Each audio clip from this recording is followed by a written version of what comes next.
Salutations à tous, Imhotep de la chaîne Causons d'Afrique. Pour ce dimanche Kémite, avant de commencer, nous allons adresser nos salutations, notre gratitude au Créateur Imana qui prierait à Toum, aux divinités, aux éléments de la nature et à nos ancêtres méritants, ancêtres de nos lignées familiales, maternelles et paternelles. Hachés. Les amis, avant de commencer...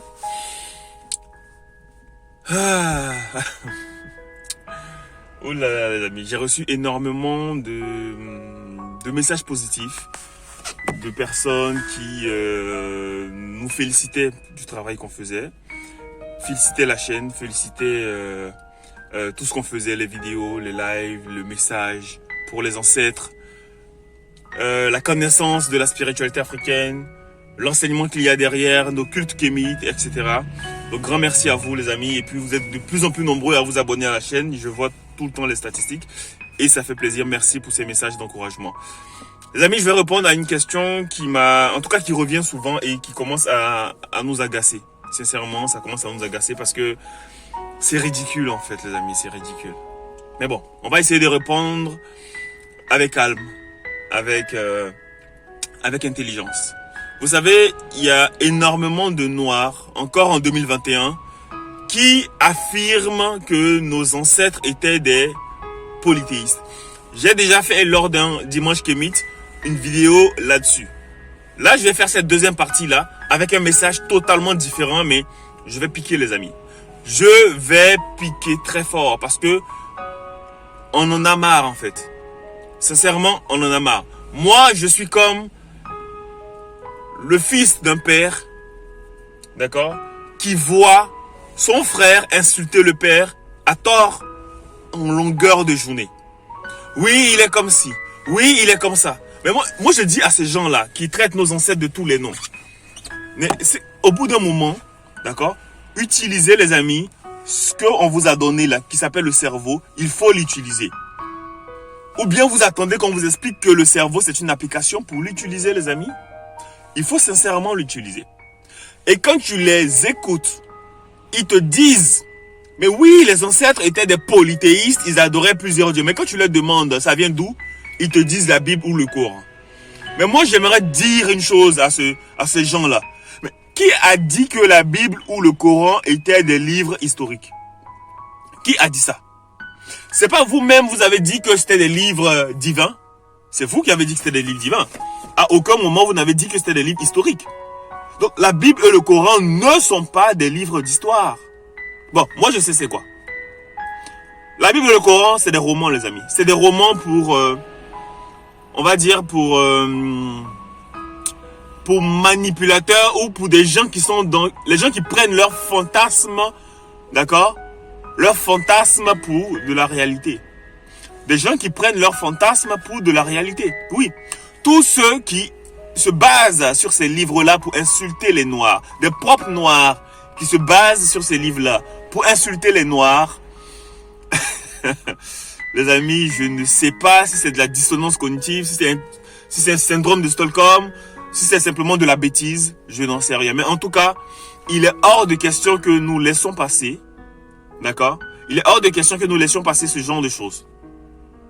Il est hors de question qu'on laisse passer. Ça, c'était avant, le temps où on se disait, bon, c'est pas grave, on nous insulte, on insulte nos ancêtres, ce n'est pas grave. Mais ce temps-là, il est révolu, les amis.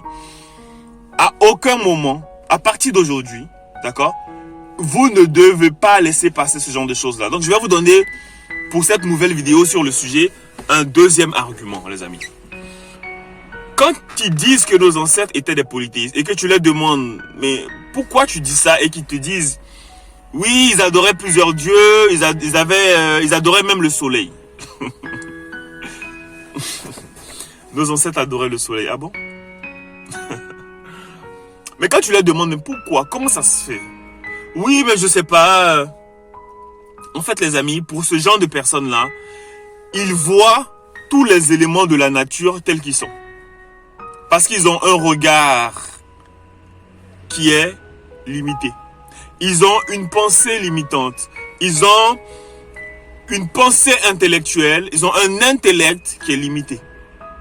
Ils voient le monde tel qu'ils le perçoivent. Voilà. Ou si vous voulez, ils perçoivent le monde tel qu'ils le voient. Je vois une couleur bleue, elle est bleue. Je vois une voiture, c'est une voiture. Je vois de l'eau, c'est de l'eau. Je vois le soleil, et ben comme dans la Bible, on a dit que la lumière soit, alors le soleil, c'est la lumière qui est venue. Ah là là là là là là. Quelqu'un disait, mon peuple périt par manque de connaissances. Je répète encore, ma phrase c'est, nous périssons par manque d'histoire. Nous périssons par manque de connaissances historiques. Nous périssons par manque de conscience historique. Parce que quand tu connais ton histoire, tu ne peux pas affirmer ce genre de bêtises. Tu ne peux pas le faire. Les amis, il faut savoir pourquoi même les Leucodèmes affirment que les Égyptiens étaient les plus intelligents du monde jusqu'à présent, que le monde n'ait jamais connu. Parce que ce sont des gens qui ont compris, après une observation scientifique. Bon, d'abord, c'est quoi la science? La science.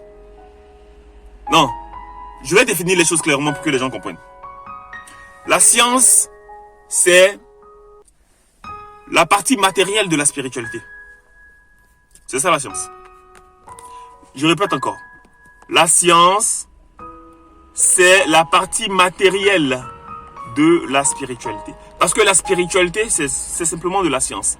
Mais c'est de la science matérielle et immatérielle. C'est ça la spiritualité. La science matérielle et immatérielle. Ce qui veut dire que tout ce que vous voyez là a un aspect matériel, ce que nous touchons, que nous voyons, et un aspect immatériel que nous ne voyons pas. Certains peuvent percevoir, mais on ne voit pas. D'accord? On ne le voit pas. On peut le ressentir, mais on ne le voit pas. Donc à partir de là, la définition n'est plus la même. Quand vous regardez le soleil, pour les nègres chrétiens et musulmans, le soleil, c'est simplement le soleil. C'est simplement la lumière du jour. C'est simplement l'astre du jour. Mais pour nos ancêtres, parce qu'ils avaient compris l'influence du soleil sur la vie, l'influence du soleil pour maintenir la vie, pour donner la vie, pour faire vie, ils ont compris que le soleil était beaucoup plus que l'astre du jour. Pareil pour l'eau.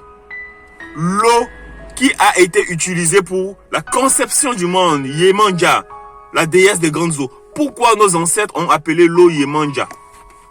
Bon, quand je dis nos ancêtres, je parle de nos ancêtres proches, c'est-à-dire ceux du Yoruba, du Bénin. Pourquoi ils ont appelé Yemanja? Pourquoi on dit qu'il y a la déesse Yemanja, la divinité Yemanja, qui représente les grandes eaux? Parce que nos ancêtres de la vallée du Nil l'avaient déjà appelé Tefnout. Et en l'appelant Tefnout, ils l'ont appelé comme ça, Tefnout, parce qu'ils avaient perçu, parce qu'ils ont compris qui est l'eau. Qu'est-ce que c'est l'eau? Qui est Tefnout? Je rappelle que l'eau n'est pas simplement cette molécule-là ou cette substance liquide-là, non. L'eau, c'est une substance qui donne la vie, qui est la vie, qui maintient la vie. Raison pour laquelle nos ancêtres l'ont appelé et l'ont divinisé. Pourquoi? Parce que les amis, je disais que la Terre est couverte à plus de 70% d'eau. Ou 60% d'eau. La Terre. Mais je pense même 70% d'eau ou 80% d'eau. Le bébé, le fœtus, il apparaît dans un liquide. Il grandit dans ce liquide-là. Il prend forme, il évolue jusqu'à ce qu'il sorte. C'est ce liquide-là qu'on appelle le liquide amniotique. C'est de l'eau. Dans le corps du bébé, il y a de l'eau à 80%. Dans le corps d'un être humain comme moi, comme vous, il y a de l'eau à plus de 70%. Et quand nos ancêtres ont compris ça, ils se sont dit, mais attention, l'eau n'est pas simplement ce que nous voyons, ce que nous pouvons peut-être toucher, ce que nous pouvons boire. Mais l'eau, c'est comme je le disais, ça donne la vie, ça maintient la vie, et donc l'eau c'est la vie. Donc si l'eau c'est la vie, alors l'eau est quelque chose de super important, c'est-à-dire que l'eau a quelque chose de divin. L'eau a un aspect divin, parce que l'eau a la même fonction que celle du Créateur, c'est-à-dire donner vie, maintenir la vie, créer, parce que sans eau, nous mourrons. Sans eau, la nature meurt, les animaux meurent, la chlorophylle meurt. Sans eau, tout meurt. Sans eau, il n'y a pas de pluie. Sans eau, tout meurt. Il n'y a pas de monde. S'il n'y a pas d'eau, il n'y a pas de monde. Donc l'eau a un côté divin. Donc si l'eau a un côté divin pour nos ancêtres, alors l'eau est apparue, est sortie du ventre du Créateur. Et à partir de là, l'eau devient l'enfant du Créateur. Et l'eau a la même fonction que le Créateur, les mêmes puissances, la même force. À partir de là, l'eau devient, comme je le disais, l'enfant du Créateur. Donc si l'eau est l'enfant du Créateur, alors l'eau est une divinité. Donc si l'eau est une divinité, il faut simplement lui adresser de la gratitude. Il faut simplement la remercier. Il faut simplement la féliciter pour tout ce qu'elle fait. Et c'est à partir de la gratitude que nos ancêtres, ils ont compris qu'à chaque fois qu'ils accordaient de la gratitude, ils adressaient de la gratitude à l'eau, ils avaient des bénédictions, ils avaient des choses incroyables qui se passaient dans leur vie. Et ils ont compris, ça a confirmé l'aspect divin de l'eau. Et à partir de là, ils ont commencé à vouer des cultes à l'eau. À la remercier encore plus. Yemanja. Yemanja. Oh Yemanja. Gratitude à toi Yemanja. Oh Kwemi oh Yemanja ewa yawa.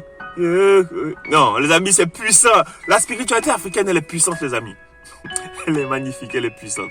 Gloire aux ancêtres méritants. C'était Imhotep de la chaîne Causon d'Afrique. C'était votre petite capsule du dimanche Kémite pour mettre fin à ces discussions stériles, stupides, avec certains zouaves, certains mahométans, les adeptes de Mahomet ou les adeptes de l'enfant abandonné. Oui, parce que lui, l'enfant Jésus n'a jamais grandi, l'enfant abandonné. Donc, il faut mettre fin à ça, les amis. Gloire aux ancêtres méritants. Ciao.